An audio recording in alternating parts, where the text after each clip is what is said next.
K ബാബുവിനെതിരായ കേസിൽ നിലപാട് മാറ്റി സുധീരൻ. ബാബുവിനെതിരായ വിജിലൻസ് നടപടി രാഷ്ട്രീയ പകപോക്കലെന്ന് സുധീരൻ. ജനങ്ങളെ ബോധ്യപ്പെടുത്താൻ കഴിയുന്ന തെളിവുകൾ ബാബുവിനെതിരെ ഇല്ല. കൃത്യതയോടെ പ്രതികരിക്കുന്നതിനാണ് ഇത്രയും കാലം കാത്തിരുന്നത് എന്നും സുധീരൻ വ്യക്തമാക്കി. ഒരു മാസത്തിലേറെ നീണ്ട മൗനം സൃഷ്ടിച്ച അനിശ്ചിതാവസ്ഥയ്ക്കൊടുവിൽ വി.എം. സുധീരൻ കെ ബാബുവിനെ പിന്തുണച്ച് രംഗത്തെത്തി. കോൺഗ്രസ് രാഷ്ട്രീയകാര്യ സമിതിയിൽ എഴുതി കൊടുത്ത പ്രമേയം അദ്ദേഹം അതേപടി വായിക്കുകയായിരുന്നു. രാഷ്ട്രീയ പ്രതിയോഗികൾക്കെതിരെ വിജിലൻസിനെ കരുവാക്കി നടത്തുന്ന അന്വേഷണ പ്രഹസനങ്ങളോട് യോജിക്കാനാവില്ല. ബാബുവിനെതിരെ ഇപ്പോൾ നടക്കുന്നത് രാഷ്ട്രീയ പകപോക്കലായി മാത്രമേ കാണാനാകൂ. കെ ബാബുവിനെതിരെ കൂടുതൽ തെളിവുകളുടെ അടിസ്ഥാനത്തിൽ വിജിലൻസ് പ്രതി ചേർത്താൽ ഇതേ നിലപാടിൽ നിന്നും പിന്നാക്കം പോകുമോ എന്ന ചോദ്യത്തിന് വി.എം. സുധീരൻ കൃത്യമായി മറുപടി പറഞ്ഞില്ല. അല്ല, അതിപ്പോൾ ഞാൻ പറയാം, ഇതിനകത്ത് ഏത് കാര്യം വരുമ്പോൾ വരുന്നതിനനുസരിച്ച് വസ്തുതകളുടെ അടിസ്ഥാനത്തിലല്ലാതെ ഏതെങ്കിലും നമുക്കൊരു മുൻകൂട്ടി ഒരു ധാരണയില്ലല്ലോ. അല്ല, നിങ്ങൾ ഈ തരം കാര്യം മാത്രം നോക്കി നിൽക്കേണ്ട കാര്യമില്ല. ഇത് സംബന്ധിച്ച് വേണ്ട കാര്യങ്ങൾ വേണ്ട സമയത്ത് അതേക്കുറിച്ച് ആവശ്യമെങ്കിൽ പറയേണ്ട കാര്യങ്ങൾ പറയാൻ യാതൊരു മടിയുണ്ടാവില്ല. രാഷ്ട്രീയകാര്യ സമിതി യോഗത്തിൽ മുല്ലപ്പള്ളി രാമചന്ദ്രൻ, എം ഹസൻ എന്നിവർ വി.എം. സുധീരനെതിരെ രൂക്ഷമായ കടന്നാക്രമണം നടത്തി. സുധീരൻ ആദർശത്തിന്റെ തടവറയിലാണെന്നും അത് പാർട്ടി സംഘടനാ സംവിധാനത്തെ ബാധിക്കുമെന്നും മുല്ലപ്പള്ളി കുറ്റപ്പെടുത്തി. 10 വർഷമായി പാർട്ടി യോഗത്തിന് കൃത്യമായി എത്താത്തതുകൊണ്ടാണ് മുല്ലപ്പള്ളി ഇങ്ങനെ പറയുന്നതെന്ന് വി.എം. സുധീരൻ തിരിച്ചടിച്ചു. കെ എം മാണിയെ മടികൂടാതെ പിന്തുണച്ച സുധീരൻ ബാബുവിന്റെ കാര്യത്തിൽ പ്രതികരണം നീട്ടിക്കൊണ്ടുപോയത് അനൌചിത്യമായി പോയെന്ന് എം ഹസൻ കുറ്റപ്പെടുത്തി. DCC അധ്യക്ഷന്മാരെ മാറ്റിക്കൊണ്ടുള്ള പുനഃസംഘടന ഉടൻ ആരംഭിക്കുമെന്ന് AICC general secretary Mughal Wasnik വ്യക്തമാക്കി. പൊതു സ്വീകാര്യത മാത്രമാവും ഇതിന്റെ മാനദണ്ഡമെന്നും അദ്ദേഹം പറഞ്ഞു. നിയമസഭയ്ക്കുള്ളിലും പുറത്തും സർക്കാരിനെതിരെ ശക്തമായ സമരം സംഘടിപ്പിക്കുമെന്ന് പ്രതിപക്ഷ നേതാവ് രമേശ് ചെന്നിത്തലയും വ്യക്തമാക്കി. എസ് ജീവൻകുമാർ, തിരുവനന്തപുരം. കേരളത്തിൽ BJPയുടെ അടിത്തറ BDJS ആണെന്ന് വെള്ളാപ്പള്ളി നടേശൻ. BDJSന് നൽകിയ വാഗ്ദാനങ്ങൾ BJP പാലിച്ചില്ലെങ്കിൽ സഖ്യത്തിൽ വിള്ളലുണ്ടാകും. BDJSനെ അവഗണിക്കുന്നതിൽ അണികൾക്കിടയിൽ എതിർപ്പ് ശക്തമാണ്. BJP സംസ്ഥാന നേതൃത്വത്തെയും കേന്ദ്രം അവഗണിക്കുകയാണ് എന്നും വെള്ളാപ്പള്ളി നടേശൻ പറഞ്ഞു. കഴിഞ്ഞ 2 ദിവസമായി BJP ദേശീയ നേതൃത്വത്തിനെതിരെ വിമർശനം ഉന്നയിക്കുന്ന SNDP യോഗം ജനറൽ സെക്രട്ടറി വെള്ളാപ്പള്ളി നടേശൻ ഇന്ന് വീണ്ടും രൂക്ഷ വിമർശനവുമായാണ് BJP നേതൃത്വത്തിനെതിരെ രംഗത്ത് വന്നിരിക്കുന്നത്. കേരളത്തിൽ BJPയുടെ അടിത്തറ എന്ന് പറയുന്നത് BDJS ആണ്. മാത്രമല്ല, BDJS ചേർന്നതുകൊണ്ടാണല്ലോ BJPക്ക് ഇവിടെ 15% വോട്ട് കിട്ടിയത്. അല്ലെങ്കിൽ BJPക്ക് കേരളത്തിൽ 15% വോട്ട് എവിടെ ഇരിക്കുന്നു? അവർക്ക് ഇതുക്ക് മുമ്പ് കിട്ടിയത് 4-5% വോട്ടല്ലേ കിട്ടിയിരുന്നല്ലോ. എല്ലാ കാലത്തും BDJSനെ പറ്റിച്ച് BJPക്ക് മുന്നോട്ട് പോകാൻ കഴിയില്ലെന്നും SNDP യോഗം ജനറൽ സെക്രട്ടറി വെള്ളാപ്പള്ളി നടേശൻ തുറന്നടിച്ചു. അത് ഏതായാലും പരിഗണനയും കിട്ടുമെന്ന് പ്രതീക്ഷിക്കുകയും എന്നും എല്ലാവരെയും എക്കാലത്തും പറ്റിച്ചുകൊണ്ട് മുമ്പോട്ട് പോകാൻ ആർക്കും സാധിക്കില്ല. SNDPയുടെ പിന്തുണയില്ലെങ്കിൽ കേരളത്തിൽ BDJSന്റെ ശക്തി ക്ഷയിക്കുമെന്നും BJP-BDJS കൂട്ടുകെട്ട് നഷ്ടപ്പെട്ടാൽ BJP കേരളത്തിൽ പഴയ അവസ്ഥയിലേക്ക് പോകുമെന്നും വെള്ളാപ്പള്ളി മുന്നറിയിപ്പ് നൽകി. BDJS അകന്നു പോവുകയും BJP ഇവിടെ നിന്ന് ഒറ്റയ്ക്ക് മത്സരിക്കുകയും ചെയ്യുകയാണെങ്കിൽ ഒരു കാരണവശാലും അവർക്ക് അവിടെ ദയനീയമായിരിക്കും അവരുടെ സ്ഥിതി. പറ്റില്ല. എങ്ങനെ ഉണ്ടാകാൻ? ആരാ വോട്ട് ചെയ്യാതിരിക്കുന്നത്? SNDPയുടെ B ടീമായി പ്രവർത്തിക്കാൻ BDJSനെ അനുവദിക്കില്ലെന്നും വെള്ളാപ്പള്ളി പറഞ്ഞു. കേരള രാഷ്ട്രീയ രംഗത്ത് BDJS രൂപീകരിച്ചതിന് ശേഷം SNDPയുടെ പ്രാധാന്യം നഷ്ടപ്പെടുന്നുവെന്ന തിരിച്ചറിവാണ് SNDP യോഗം ജനറൽ സെക്രട്ടറി വെള്ളാപ്പള്ളി നടേശനെ BDJS-BJP ബന്ധത്തിൽ നിന്നും മാറി ചിന്തിക്കാൻ പ്രേരിപ്പിക്കുന്നത്. Shajahan, news bureau, Alappuzha. BDJS-BJP സഖ്യത്തിൽ അഭിപ്രായ വ്യത്യാസമില്ലെന്ന് തുഷാർ വെള്ളാപ്പള്ളി. പാർട്ടിക്ക് ലഭിക്കേണ്ട സ്ഥാനങ്ങൾ സംബന്ധിച്ച് 2 ആഴ്ചയ്ക്കകം തീരുമാനമുണ്ടാകും. വെള്ളാപ്പള്ളി നടേശന്റെ പ്രസ്താവന വളച്ചൊടിച്ചതാണെന്ന് പറഞ്ഞ തുഷാർ, മൈക്രോ ഫിനാൻസ് കേസിൽ VSന്റെ നീക്കം വെള്ളാപ്പള്ളി മുഖ്യമന്ത്രി കൂടിക്കാഴ്ചയുടെ പശ്ചാത്തലത്തിലാണ് എന്നും കോഴിക്കോട് പറഞ്ഞു. അങ്ങനെ ഒരു അസംതൃപ്തി ഇല്ല. ഞങ്ങൾ സംബന്ധിച്ചുള്ള കാര്യം അത് വ്യക്തമായ എനിക്കറിയാം. കാരണം ഞാൻ തന്നെയാണ് ഈ അമിത് ഭായിയുമായി ഒക്കെ ചർച്ച നടത്തിയിട്ടുള്ളത്. അപ്പോൾ ഇത് എന്താണ് നടന്നുകൊണ്ടിരിക്കുന്ന കാര്യം വ്യക്തമായി അറിയാമെന്നുള്ള ആളെന്നുള്ള നിലയ്ക്ക് ഞങ്ങൾക്ക് യാതൊരുവിധ അഭിപ്രായ വ്യത്യാസമില്ല. ഒറ്റക്കെട്ടായി കൂടുതൽ സജീവമായി NDA മുമ്പോട്ട് പോകും എന്നുള്ള കാര്യത്തിൽ യാതൊരു സംശയവും ആർക്കും വേണ്ട. കേരളത്തിലെ മുഖ്യമന്ത്രിയെ ജനറൽ സെക്രട്ടറി കണ്ടു കഴിയുമ്പോഴത്തേക്ക് എന്താണെങ്കിലും BS അച്യുതാനന്ദൻ കേസ് കൊടുക്കുമെന്നുള്ള കാര്യത്തിൽ യാതൊരു സംശയമുള്ള കാര്യമല്ല. നിയമപരമായി നേരിടാനുള്ള കാര്യങ്ങളാണ്. നിയമപരമായി ഞങ്ങൾ നേരിടും. അത് ഞങ്ങളാരും ഭയപ്പെടുന്നൊരു പ്രശ്നമേ അല്ല. ഉറി ഭീകരാക്രമണത്തെ അപലപിച്ച് BJP ദേശീയ കൗൺസിലിൽ പ്രത്യേക പ്രമേയം. ഭീകരർക്കെതിരായ യുദ്ധം ഇന്ത്യ ആരംഭിച്ചു കഴിഞ്ഞു. രാജ്യത്തിനെതിരായ ഏത് നീക്കത്തെയും അടിച്ചമർത്തുമെന്നും പ്രമേയം. PV കുട്ടൻ ചേരുന്നു. കുട്ടൻ, വിശദാംശങ്ങൾ. അരുൺ, BJP ദേശീയ കൗൺസിൽ യോഗം ഇപ്പോൾ ഉച്ചഭക്ഷണത്തിനായി പിരിഞ്ഞിരിക്കുകയാണ്. അല്പസമയത്തകം തന്നെ യോഗം പുനരാരംഭിക്കും. ഇനി സമാപന ചടങ്ങുകളാണ് ഇവിടെ നടക്കാനുള്ളത്. രാവിലെ ദേശീയ അധ്യക്ഷൻ അമിത്ഷായും പ്രധാനമന്ത്രി നരേന്ദ്രമോദിയും ചേർന്ന് പതാക ഉയർത്തതോടുകൂടിയാണ് ദേശീയ കൗൺസിൽ ഔപചാരികമായി തുടക്കമായത്. അതിനുശേഷം അമിത്ഷാ അധ്യക്ഷ പ്രസംഗം നടത്തി. പിന്നീട് ഉറി ഭീകരാക്രമണവുമായി ബന്ധപ്പെട്ട് ദേശീയ കൗൺസിൽ പ്രത്യേക പ്രമേയം പാസാക്കി. ദേശീയ അധ്യക്ഷൻ അമിത്ഷാ തന്നെയാണ് ഈ പ്രമേയം അവതരിപ്പിച്ചത്. വളരെ രൂക്ഷമായ ഭാഷയിലാണ് പാകിസ്ഥാനെയും പാക് ഭരണാധികാരികളെയും പ്രമേയത്തിൽ BJP വിമർശിക്കുന്നത്. പാക് സർക്കാർ ഭീകരവാദം വളർത്തുകയാണ്. ഇന്ത്യ ഭീകരവാദികൾക്കെതിരെയുള്ള യുദ്ധം ആരംഭിച്ചു കഴിഞ്ഞു.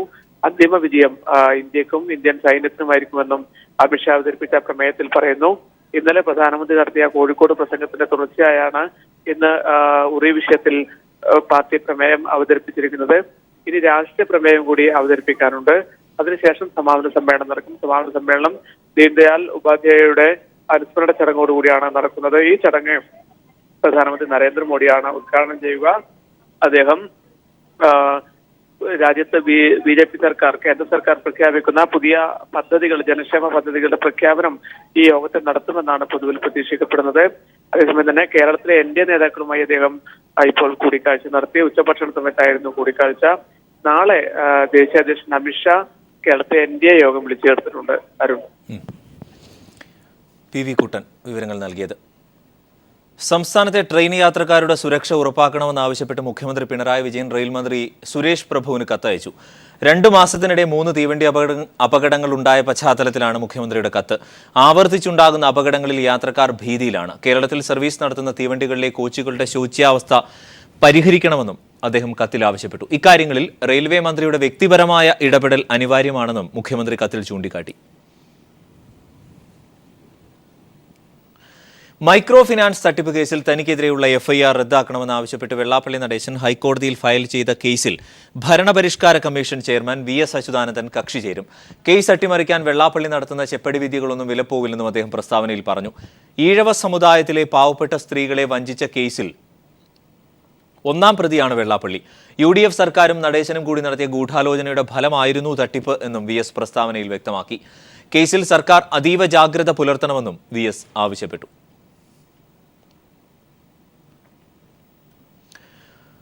പതിനാലാം കേരള നിയമസഭയുടെ 2ാം സമ്മേളനത്തിൽ നാളെ തുടക്കമാകും. 29 ദിവസം നീളുന്ന സമ്മേളനത്തിൽ കിഫ്ബി രൂപവൽക്കരിക്കാനുള്ള നിയമം, ദേവസ്വം റിക്രൂട്ട്മെന്റ് ബോർഡ് ഭേദഗതി, നെൽവയൽ തണ്ണീർത്തട സംരക്ഷണ ഭേദഗതി ബിൽ എന്നിവ സഭ പരിഗണിക്കും.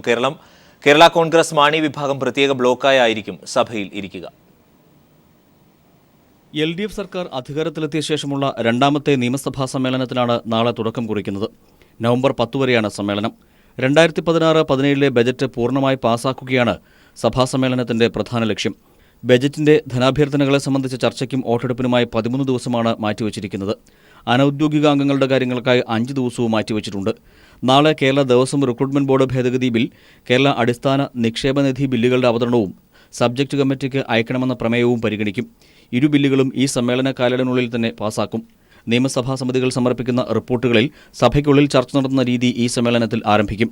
സാധാരണ ഭരണ പ്രതിപക്ഷ ഏറ്റുമുട്ടലുകളാണ് ശ്രദ്ധേയമാകുന്നതെങ്കിൽ ഇത്തവണ കേരള കോൺഗ്രസ് പ്രത്യേക ബ്ലോക്കായിരിക്കുന്നതാകും അസാധാരണത്വം. UDF വിട്ട് 6 MLAമാർ ഭരണപക്ഷത്തിനും പ്രതിപക്ഷത്തിനുമിടയിൽ പ്രത്യേക ബ്ലോക്കായിരിക്കുന്നത് സമീപകാല നിയമസഭാ ചരിത്രത്തിൽ പുതുമയാകും. News bureau, Thiruvananthapuram. ഭൂപരിഷ്കരണ നിയമപ്രകാരം ഇളവ് തേടി പ്രവർത്തിച്ചു വന്ന തോട്ടം അടച്ചുപൂട്ടിയിട്ട് 18 വർഷം പിന്നിടുമ്പോൾ തൊഴിലാളികളുടെ ദുരിതം തീരുന്നില്ല. ഇടുക്കി പീരുമേട്ടിലെ പീരുമേട് ടീ കമ്പനിയിൽ ജോലി നോക്കിയ 100 കണക്കിന് തൊഴിലാളികളാണ് ചോർന്നൊലിക്കുന്ന ലയത്തിൽ അന്തിയുറങ്ങുന്നത്. ഹാരിസൺ മുങ്കലർ തോട്ടം അടച്ചുപൂട്ടിയതോടെ ഭാവി ജീവിതത്തെക്കുറിച്ച് കടുത്ത ആശങ്കയിലാണ് ഈ തൊഴിലാളികൾ. ഇടുക്കി പീരുമേട് താലൂക്കിൽ 1998 അടച്ചുപൂട്ടിയ പീരുമേട് ടീ കമ്പനിയിലെ തൊഴിലാളികളാണ് ദുരിതം പേറുന്നത്. കടുത്ത ദാരിദ്ര്യത്തിൽ തൊഴുത്തിന് സമാനമായ ഇടത്താണ് ഇക്കൂട്ടർ അന്തിയുറങ്ങുന്നത്. ഒരു നേരത്തെ ഭക്ഷണത്തിന് പോലും ബുദ്ധിമുട്ടുന്ന ഇവർ കഴിയുന്ന ലയങ്ങൾ ആകെ തകർന്ന നിലയിലാണ്. കമ്പനി പൂട്ടിയതോടെ ലയങ്ങളുടെ അറ്റകുറ്റപ്പണികളും നിലച്ചു. 18 വർഷമായി പൂട്ടിക്കിടക്കുന്ന ലയങ്ങളുടെ അറ്റകുറ്റപ്പണികൾ ചെയ്യാതെ വന്നതോടെ ജീർണിച്ച് നിലംപൊത്താറായ സ്ഥിതിയിലാണ് ഇവർ താമസിക്കുന്ന ലയങ്ങൾ. ഇതുവരെ 5 മാസം 6 മാസം വീതിയും കൊടുക്കാറുണ്ട്, സെലവാസം കിട്ടാനില്ല. ഈ ലയം നോക്കാന്ന് പറഞ്ഞ് ഈ ലയം നോക്കുന്നത്, ലയം മൊത്തം ഇടിഞ്ഞു കിടക്കുക. കുട്ടികൾ താമസിക്കാൻ പറ്റത്തില്ല, പെണ്ണുങ്ങൾക്ക് താമസിക്കാൻ പറ്റത്തില്ല. ഞങ്ങൾ ആണുങ്ങൾ ഇവിടെ പണിയില്ലാതെ, ഈ എഷടി പണിയില്ലാതെ അടുത്ത സ്ഥലത്തിലാണ് ഞങ്ങൾ പണി ചെയ്യുന്നത്. തോട്ടം തൊഴിലാളികൾക്ക് ഭൂമിയും വീടും നൽകുമെന്ന പുതിയ സർക്കാരിന്റെ വാക്കു വിശ്വസിച്ചാണ് ഇവിടുത്തെ പാവം തൊഴിലാളികൾ കഴിയുന്നത്. ഹാരിസൺ മലയാളത്തിന്റെ മൂങ്കിലാർ തോട്ടം കൂടി അടച്ചുപൂട്ടിയതോടെ ഈ മേഖലയിലെ തൊഴിലാളികളുടെ ആശങ്ക ഇരട്ടിയായിരിക്കുന്നു. ആയിരക്കണക്കിന് തോട്ടം തൊഴിലാളി കുടുംബങ്ങളെ നിത്യപട്ടിണിയിലേക്ക് തള്ളിയിട്ടാണ് തോട്ടം മേഖലയിൽ തേയിലത്തോട്ടങ്ങൾ അടച്ചുപൂട്ടുന്നത്.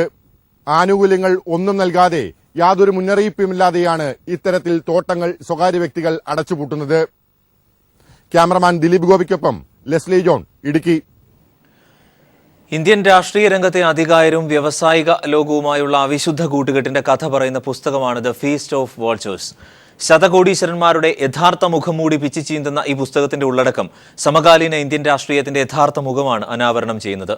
മലയാളി മാധ്യമ പ്രവർത്തകൻ ജോസി ജോസഫ് അതീവ സാഹസികമായി രചിച്ച ഈ പുസ്തകത്തിന്റെ കോപ്പികൾ ചൂടപ്പം പോലെയാണ് വിപണിയിൽ വിറ്റഴിയുന്നത്. വഖഫ് ബോർഡിന് കീഴിലെ ഒരു അനാഥാലയത്തിന്റെ ഭൂമി തട്ടിയെടുത്താണ് മുകേഷ് അംബാനി എന്ന ശതകോടീശ്വരൻ തന്റെ മണിമാളിക മുംബൈയിൽ പണിതുയർത്തിയതെന്ന് കേട്ടാൽ ഏത് ഇന്ത്യക്കാരനും ഒന്ന് ആശ്ചര്യം കൂറിയേക്കാം. ചാരിറ്റി പ്രവർത്തനത്തിന്റെ പേരിൽ വേദാന്ത ഗ്രൂപ്പിന്റെ ഉടമസ്ഥൻ അനിൽ അഗർവാൾ താൻ പഠിച്ച പാട്നയിലെ സ്കൂൾ ഹെഡ് മാസ്റ്ററെയും കുട്ടികളെയും വിഡ്ഢികളാക്കിയ കഥ രസകരമായി മാത്രമേ വായിക്കാൻ കഴിയൂ. ഇങ്ങനെ കേട്ടാൽ എളുപ്പത്തിൽ ദഹിക്കാൻ പാടുള്ള ഒരുപാട് സംഭവകഥകളുടെ ഒരു അക്ഷയപാത്രമാണ് ഫീസ്റ്റ് ഓഫ് വാൾച്ചേഴ്സ് അഥവാ കഴുകന്മാരുടെ സദ്യ എന്ന പുസ്തകം.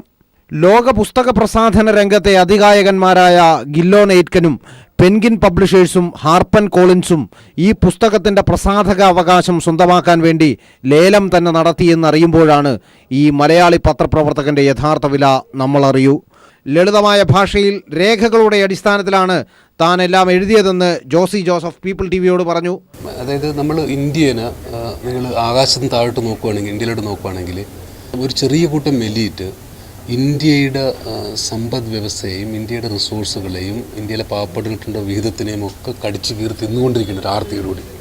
ബുക്കിൻ്റെ മൊത്തം പ്രിമൈസ് എന്ന് പറയുന്നത് ഒരു തിയറിയാണ്. ആ തിയറി വെച്ചാൽ everything in this country is on sale, എല്ലാം ഇവിടെ വിൽക്കപ്പെടും. ഒരു ബർത്ത് സർട്ടിഫിക്കറ്റ് ആയിക്കോട്ടെ, ഒരു ഗവൺമെൻറ് ആയിക്കോട്ടെ, അത് വാങ്ങിക്കാൻ നിങ്ങൾക്ക് കറക്റ്റായിട്ടുള്ള ഇൻ്റർമീഡിയറി ഇടനിലക്കാരനെ കണ്ടുപിടിച്ച് അവന് കറക്റ്റ് കൈക്കൂലി കൊടുക്കുകയാണെങ്കിൽ എന്തും ഇവിടെ വാങ്ങിക്കാമെന്ന് ഞാൻ ആ തിയറി കഥകളിലൂടെ പ്രൂവ് ചെയ്യും. 90കളുടെ തുടക്കത്തിൽ മുംബൈയിൽ കൊല ചെയ്യപ്പെട്ട സൗത്ത് വെസ്റ്റ് എയർലൈൻസിൻ്റെ ഉടമസ്ഥൻ തക്കീദുദ്ദീൻ വാഹിദിൻ്റെ കൊലപാതകത്തിന് പിന്നിൽ ജെറ്റ് എയർവേസിൻ്റെ സ്ഥാപകൻ നരേഷ് ഗോയലാണെന്ന സംശയം പുസ്തകം ഉയർത്തുന്നു. പുസ്തകത്തെ ആസ്പദമാക്കി തിരുവനന്തപുരം പ്രസ് ക്ലബ്ബിൽ നടന്ന സംവാദത്തിൽ MG രാധാകൃഷ്ണൻ പങ്കെടുത്തു. അന്വേഷണാത്മക പത്രപ്രവർത്തനത്തിൻ്റെ ഏടുകൾ അനാവരണം ചെയ്യുന്ന സംവാദം കേൾക്കാൻ മുതിർന്ന മാധ്യമപ്രവർത്തകർ മുതൽ ജേർണലിസം വിദ്യാർത്ഥികൾ വരെ എത്തി. S. ജീവൻകുമാർ, തിരുവനന്തപുരം. കെനിയയിലെ കേരള അസോസിയേഷൻ ശേഖരിച്ച ചികിത്സാ ഫണ്ട് പരവൂർ പുറ്റിങ്ങൽ ദുരന്തത്തിൽ ഗുരുതരമായി പരിക്കേറ്റവരിലെ 2 കുടുംബങ്ങൾക്ക് കൈമാറി. പരവൂർ മുനിസിപ്പൽ ചെയർമാനാണ് വീടുകളിലെത്തി തുക കൈമാറിയത്. 1953 രൂപീകൃതമായ കേരള അസോസിയേഷൻ ഓഫ് കെനിയയിലെ സന്മനസ്സുള്ള അംഗങ്ങൾ സ്വരുക്കൂട്ടിയ 50,000 രൂപ 2 കുടുംബങ്ങൾക്ക് കൈമാറി.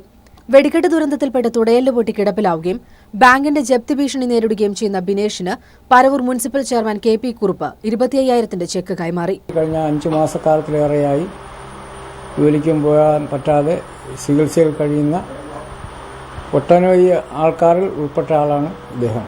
അദ്ദേഹത്തിന് കേരള അസോസിയേഷൻ ഓഫ് കെനിയയിലെ മലയാളികൾ ഇങ്ങനൊരു സാമ്പത്തിക സഹായം നൽകാൻ തയ്യാറായതിൽ ഞങ്ങൾക്ക് അതിയായ ആ പ്രസ്ഥാനത്തുള്ള സംഘടനയുടെ അങ്ങേയറ്റത്തെ നന്ദിയുണ്ട്.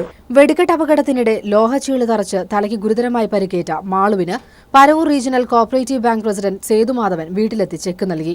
ഈ മഹാദുരന്തം കൈരളി പീപ്പിൾ വഴി മനസ്സിലാക്കി കെനിയയിലെ മലയാളി സുഹൃത്തുക്കൾ ഈ വളരെ നിർദ്ധരായ 2 കുടുംബങ്ങൾക്ക് ഈ ചികിത്സാ സഹായം നൽകിയതിൽ പരവൂരിലെ മുഴുവൻ ജനങ്ങൾക്കും കടപ്പാട്ടുണ്ട്. അവരോടുള്ള നന്ദി ഈ അവസരത്തിൽ രേഖപ്പെടുത്തുകയാണ്. Standing committee chairman Anil, bank president Unnithan തുടങ്ങിയവരും സാക്ഷികളായി. Kenya Kerala association chairman Pradeep Nair, general secretary Sreeprakash Menon, Roshni Shajahan, Uttam Kumar, Abhilash ഉൾപ്പെട്ട 15 അംഗ കമ്മിറ്റിയാണ് ഇക്കൊല്ലത്തെ ഓണാഘോഷത്തിന്റെ ഭാഗമായി ചികിത്സാ ധനസഹായം നൽകിയത്. ന്യൂസ് ബ്യൂറോ, കൊല്ലം. മുഖ്യമന്ത്രിയെയും സർക്കാരിനെയും ഫേസ്ബുക്ക് പോസ്റ്റിലൂടെ അവഹേളിച്ച പോലീസുകാരന് സസ്പെൻഷൻ. മുൻ പോലീസ് അസോസിയേഷൻ നേതാവ് കൂടിയായ അസ്കറിനെയാണ് സസ്പെൻഡ് ചെയ്തത്.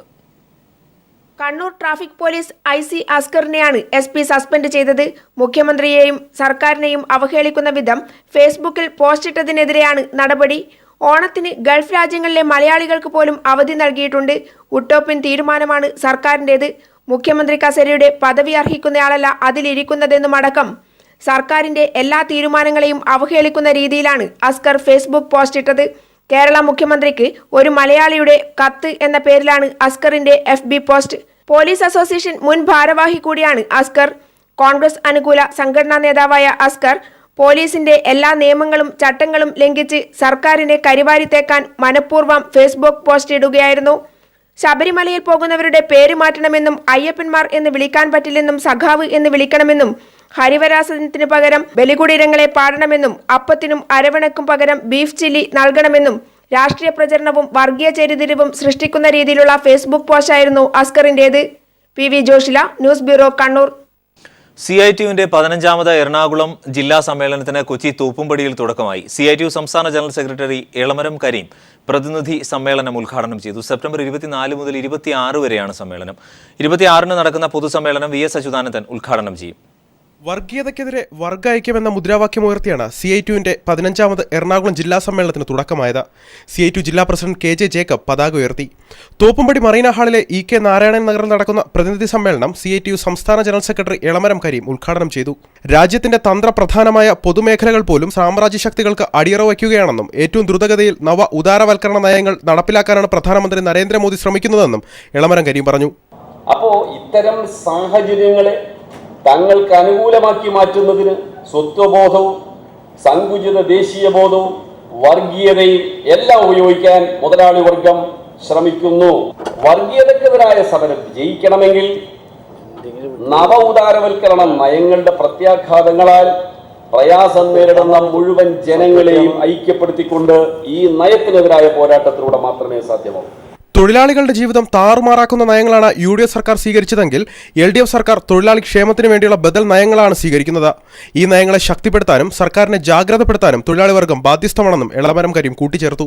CITU നേതാക്കളായ MM Lawrence, KN Raveendranath, KM Sudhakaran, MM Varghese, K Chandranpillai, MLAമാരായ S Sharma, KJ Maxi, John Fernandez തുടങ്ങിയവരും തിരഞ്ഞെടുത്ത പ്രതിനിധികളും പ്രതിനിധി സമ്മേളനത്തിൽ പങ്കെടുത്തു. സമാപന ദിവസമായ സെപ്റ്റംബർ 26-ന് 10,000 പങ്കെടുക്കുന്ന പ്രകടനം നടക്കും. തുടർന്ന് നടക്കുന്ന പൊതുസമ്മേളനം ഭരണപരിഷ്കാര കമ്മീഷൻ അധ്യക്ഷൻ VS അച്യുതാനന്ദൻ ഉദ്ഘാടനം ചെയ്യും. News bureau, Kochi. താഴത്തങ്ങാടി ജുമാ മസ്ജിദ് സംരക്ഷിക്കാൻ പ്രത്യേക പദ്ധതി തയ്യാറാക്കുമെന്ന് മന്ത്രി കടന്നപ്പള്ളി രാമചന്ദ്രൻ ചരിത്രപ്രസിദ്ധമായ മസ്ജിദ് സന്ദർശിച്ച ശേഷം സംസാരിക്കുകയായിരുന്നു അദ്ദേഹം. നൂറ്റാണ്ടുകൾ പഴക്കമുള്ള സ്ഥാപനങ്ങൾ സംരക്ഷിക്കാനുള്ള പ്രത്യേക പദ്ധതിയിലാണ് താഴത്തങ്ങാടി ജുമാ മസ്ജിദ് സംരക്ഷണം ഉൾപ്പെടുത്തുക എന്നും മന്ത്രി അറിയിച്ചു. നൂറ്റാണ്ടുകൾ പഴക്കമുള്ളതും കൊത്തുപണികളാൽ സമൃദ്ധവുമായ താഴത്തങ്ങാടി ജുമാ മസ്ജിദ് പള്ളിയുടെ പ്രത്യേകതകൾ ആരെയും വിസ്മയിപ്പിക്കുന്നതാണ്. ക്ഷേത്രശില്പ മാതൃകയിൽ നിർമ്മിച്ചിട്ടുള്ള പള്ളിയുടെ തേക്കുതടികൾ കടഞ്ഞെടുത്ത തൂണുകളും കമാനങ്ങളും മേൽക്കൂടും തട്ടിൻപുറവുമെല്ലാം വിവിധ കാലഘട്ടങ്ങളുടെ ചരിത്രം കൂടിയാണ് പങ്കുവെക്കുന്നത്. ഈ പൈതൃക സ്വത്തുക്കൾ ബഹുജനങ്ങൾക്ക് പഠനവിധേയമാക്കാൻ കഴിയുന്ന തരത്തിൽ സംരക്ഷിക്കുകയാണ് ലക്ഷ്യമെന്ന് മന്ത്രി കടന്നപ്പള്ളി രാമചന്ദ്രൻ പറഞ്ഞു. നമ്മുടെ സംസ്കാരത്തിന്റെ, പ്രത്യേകിച്ച് നമ്മുടെ ഒരു മതേതര ജനാധിപത്യ രാജ്യമായ നമ്മുടെ രാജ്യത്തിനകത്ത് സൂക്ഷിക്കേണ്ടത് ഭൗതികമായി സൂക്ഷിക്കുക മാത്രമല്ല, സംസ്കാരത്തിന്റെ ഭാഗമായി മനസ്സ് സൂക്ഷിക്കേണ്ട സംസ്കാരത്തിന്റെ കൂടി ഭാഗമാണ്. അത് ഞാൻ സന്ദർശിച്ചു. അതിനാവശ്യമായ പരിരക്ഷ നൽകുന്നതിന് വേണ്ടിയുള്ള കാര്യങ്ങളെക്കുറിച്ച് പള്ളി ആളുകളെ സംസാരിച്ചിട്ടുണ്ട്. പള്ളിയിലെ അമൂല്യമായ വസ്തുക്കളും ചരിത്ര ഗ്രന്ഥങ്ങളും ആരാധനാ ഉപകരണങ്ങളും സാധന സാമഗ്രികളും പരിരക്ഷിക്കും. പള്ളി സന്ദർശിച്ച് സംരക്ഷണ പ്രവർത്തനങ്ങൾ ഏകോപിപ്പിക്കാൻ ആർക്കിയോളജി ഡയറക്ടർക്ക് നിർദ്ദേശം നൽകുമെന്നും മന്ത്രി പറഞ്ഞു. താഴത്തങ്ങാടി പള്ളിയുടെ വാസ്തു സൗന്ദര്യം ആസ്വദിച്ച മന്ത്രി സന്ദർശന ഡയറിയിൽ അഭിപ്രായം രേഖപ്പെടുത്തിയ ശേഷമാണ് മടങ്ങിയത്. News bureau, Kottayam.